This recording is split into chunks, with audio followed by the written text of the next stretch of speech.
იგივე იმ ევროპულ სამყაროში ასე ვთქვათ მოხდა მენტალური სრული ცვლილება და ეკონომიკურიც.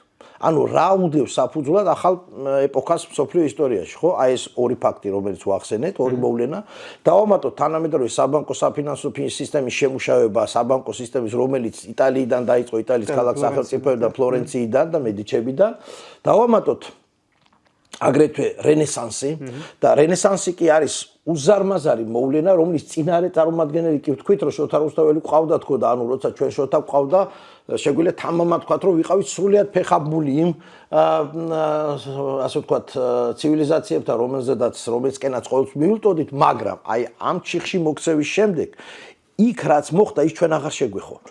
იმიტომ რომ ჩვენ ვეღარ შეგვეხო, იმიტომ რომ დავრჩით ჩიხში და ვის ჩიხში ახლა ვიტყვით, მაგრამ ჩიხშია დავრჩით. და იქ კი რა მოხდა? იმ დროინდელმა იტალიიდან დაიწყო ესეც, ფლორენციიდან, პირდაპირ ვთქვათ, ფლორენციის სამთავროდან, რომელიც დაუბრუნდა აი იმ ფესვებს, რადგანაც ადამიანი, როგორც ესეთი ქრისტიანულ, აი კათოლიკურ სამყაროში ადამიანის უკანა პლანზე იყო გადაწეული და ყველაფერი ღმერთის ნებას, ღვთის ნებას და ასე შემდეგ მიეწერებოდა და აი ცადეს იტალიელებმა, ცადეს და კიდევაც გამოვიდათ, რომ დაბრუნებოდნენ ანტიკური სამყაროს ფესვებს, აი იგივე თავის ფესვებს და დაუბრუნდნენ ძველ ათენურ, ძველ რომაულ აი იმ ტრადიციებს, რომელიც მათ ჰქონდათ. ანუ მათი სლოგანი და მათი დევიზი იყო წინაპრებისკენ. ანუ ის ანტიკური რენესანსი ხო ნიშნავს აღორძინებას. ისი აღორძინება? აი იმ რენესანსის იმ ადამიანის ცენტრად წევა, რომ ადამიანი არის მთავარი მასაზრდოებელი, იგივე ქრისტიანი და მისუსადაგება ქრისტიანობასთან, რომ ადამიანი ქრისტესთვის არანაირ კონფლიქტში. ეს იყო გასწორება იმისა, რაც მანამდე შესწომით იყო აღქმული. ესე ვთქვათ, გონებით შეხედვა როგორც ქრისტიანულ სარწმუნოების აღქმა გონებით და ადამიანის მნიშვნელობის დაბრუნება და ეს იყო და არის კიდეც, მოდი ვთქვათ, თანამედროვე ევროპული ხედვის ქვაკუთხედი. რა თქმა უნდა, რომელიც არ უარყოფს, არ აუქმებს ადამიანის არჩევანს, იქნება ეს რელიგიური კუთხით, იქნება ეს მისი პირადი არჩევანი ნებისმიერი მხარე, თუ ის სხვას არ აზიანებს, მაგრამ ცენტრში დგას ადამიანი. რა თქმა უნდა, თუმცა მისი უფლებები ასე შემდეგ. აი აქედან იწყება სწორედ ახალი ეპოქის და იმიტომაც არის ეს ერთ-ერთი წყალგამყოფი რენესანსი, აღორძინების ხანა, რომელიც მთელ ევროპას მოედო შემდგომ და ნუ აქ ახლა რა თქმა უნდა ძალიან მნიშვნელოვანი არის, უმნიშვნელოვანესი მე ვიტყოდი ძვირფასო მეგობრებო, საზოგადოების თანდათანობითი ჩართულობა იგივე იმ დასავლურ ევროპულ ასე ვთქვათ სამყაროში ადამიანი, უბრალოდ ადამიანი, ჩვეულებრივი ადამიანი ერთვება მას შემდეგ, რაც განათლება უკვე ელიტარული კი არ იყო, არამედ ხელმისაწვდომი. ეს მოხდა მას შემდეგ, რაც მე-15 საუკუნეში გამოიგონეს წიგნის ბეჭდვა.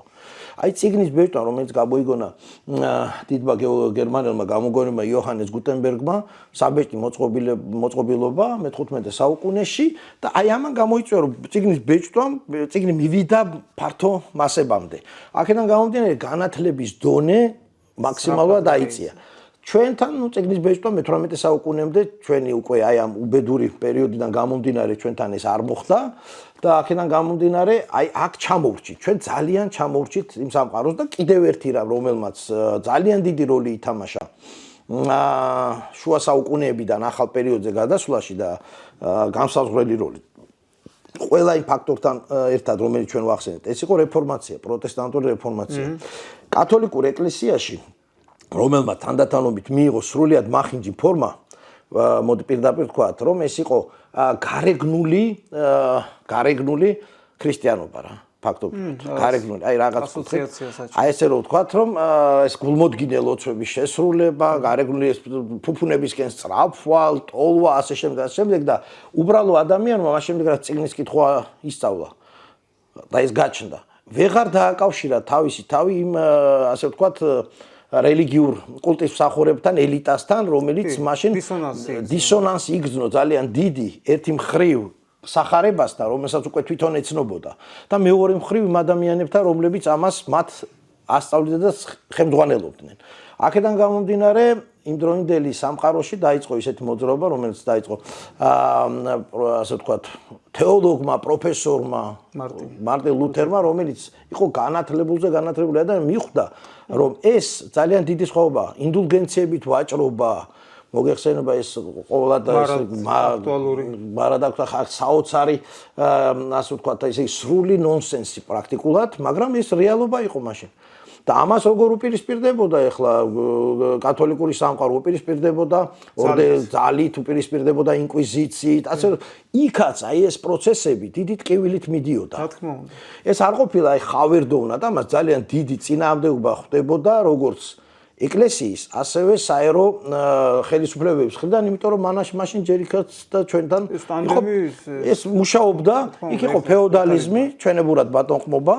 ხო და შესაბამისად ეს სოციალური წყობა იქ მანამდე ურყევად იყო და შეირყა სწორედ მას შემდეგ რაც ადამიანები განათლებულები გახდნენ, რაც წიგნი შემოვიდა. და ამასობაში ჩვენ სად ვართ? ჩვენ ვართ ჩიხში. სოციალურად ისევ ბატონყმობაა, ქვეყანა დავიშალეთ, აბრეშუმის და ჩვენთან აღარ გადის, ევროპამ დაგვივიწყა და მას ვის ვახსოვართ? ვიღას ვახსოვარ და მხოლოდ დავრჩით გოგა ორადორი, ასე ვთქვათ, ქვეყნის ინტერესის ამარა, ორ ქვეყანას აინტერესებდა და იმაზე კიდევ მიბუ მაჰმადიანი. სულაც არ იყო, საერთოდ ჩვენი ინტერესი არ იყო გათვალისწინებული მათ ინტერესში. ერთ რამას დავამატებ, რომ მაინც გავიაზროთ, რომ ტალღოვანია საერთოდ ისტორია და მეორდება, როცა მარტინ ლუთერის ესეთი ხმამაღალი, ჭახი განაცხადმა ჩამოარღვია, მოდი ასე ვთქვათ, მაშინდელი კათოლიკური ეკლესიის გარეგნული, ტრაფარეტული, ფსევდო, ესე ვთქვათ, აღმატებული ქრისტიანული სახე და შეარყია გვარიანად, ეს მაინც პარალელში შეგვიძლია გავავლოთ იგივე პირველ საუკუნეში, როცა თავად ქრისტემ ამხილა ფარისევლები.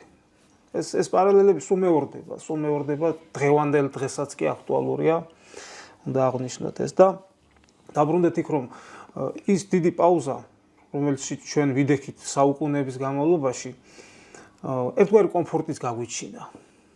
რაღაც მატყუარა, ტყუილი კომფორტი, რომ თითქოს ეს ქვეყანა ცხოვრება გრძელდებოდა, ადამიანები ახლა სამეფო რაღაც სახით არსებობს, სამთავროები არსებობენ და თლიანად მიბული იყო წარსულზე. ესე განვითარება როგორც ასეთი და წინსვლა არც კი განიხილებოდა, ნომერი პირველი მიზანი და ამოცანა სამეფოსთვის ისე და მთავრისთვის თუ ასე შემდეგ მთავართა კავშირისთვის იყო გაძლიერება, გადარჩენა და გაძლიერება. განვითარება როგორც ასეთი პრიორიტეტი გაქრა. ვერ იყო.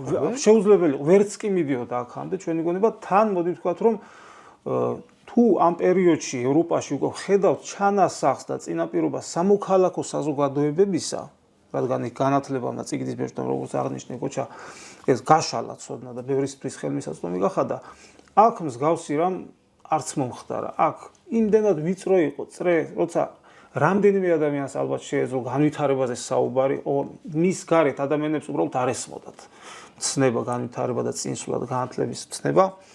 ჩვენ კიდევ უფრო ღრმად ვაკუუმში შეგვიყვანა და კიდევ უფრო ღრმად ჩიხში წავედით.